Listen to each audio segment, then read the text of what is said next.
Hello everybody, today we're visiting Dr. Alexander. The doctor is in the house here at South Texas Brain and Spine, and we've covered a plethora of topics and different procedures that they offer here at South Texas Brain and Spine with their expertise.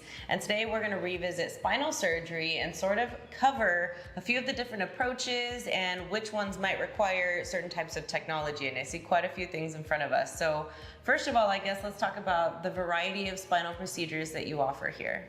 So we try to minimize our approach for the least invasive, more minimal invasive approach to treat the patient's symptoms and pain. So not one approach will fit everyone's problem.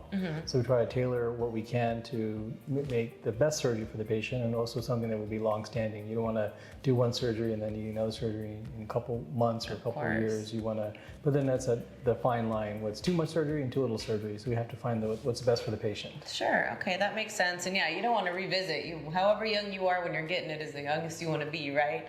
And so, what do we have in front of us, and which type of surgery what would we be getting for each of these? So in this approach, this is more the traditional posterior approach. So we go from the back, make an incision either from the side or midline. And again, this is for usually treatment of back pain and radiculopathy or sciatica. So we stabilize that segment. We want to stabilize it with screws.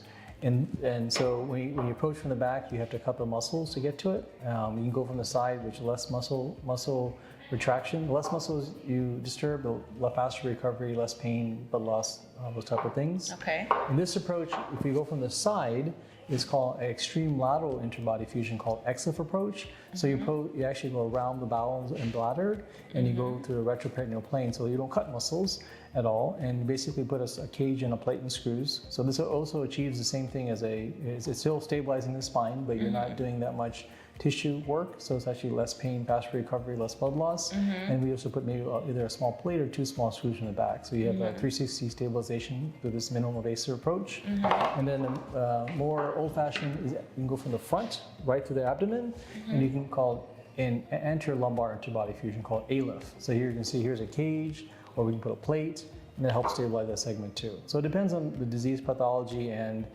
typically for an ALIF approach, typically we usually have a general surgeon assist us for the approach. For the other approaches, we do them ourselves. Okay. Now, are there any procedures we've discussed on here, for example, scoliosis or something like that, where there isn't necessarily intervention that we can offer for somebody like that? It again depends on scoliosis. So scoliosis is if it's progressively getting worse, if it's causing neurological deficits or incapacitating pain, then we would actually recommend stabilization. Okay. And that's that fine line. If you're getting the younger you are, the faster you recover, the easier to help nucleate and stabilize and correct the spine.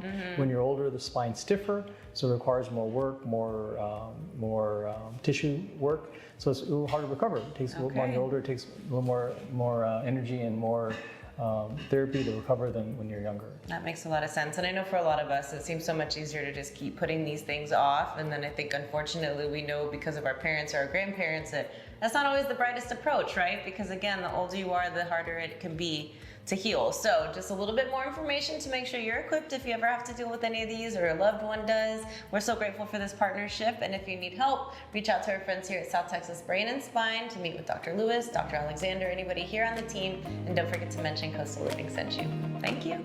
Thank you.